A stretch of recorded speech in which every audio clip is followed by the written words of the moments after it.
गुरुवार अपराह 4 घंटा समय बौद्ध जिला हरभंगा ब्लॉक मथुरा पंचायत खजुरीपड़ा स्थित पश्चिम ओडिशा विकास परिषद परिवेश पार्क नंदनवन पुनरुद्धार पर जाजावर ठारे मथुरा सरपंच प्रदीप कुमार कंवर और बिनरसिंहपुर सरपंच चंदना बेहेरा आवागत एक बैठक अनुष्ठित होता।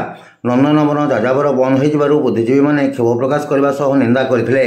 एथिरे मुख्य अतिथि भाव में पूर्वतन हरभंगा ब्लॉक अध्यक्ष तथा जिला परिषद सभ्य विश्वजित मिश्र जोग देइथिबा बेले सम्मानित अतिथि भाव में परिवेशविद अध्यापक डॉक्टर प्रवीर कुमार दास, सामाजिक कर्मी केदारनाथ साहू, परिवेशविद स्वराज कुमार कंवर, जगबंधु पात्र, देवाशीष महाकुल, कृतिबास पोलिया प्रमुख जोगदे आलोचन अंशग्रहण करते। क्रियानुष्ठान कमिटी गठन करा।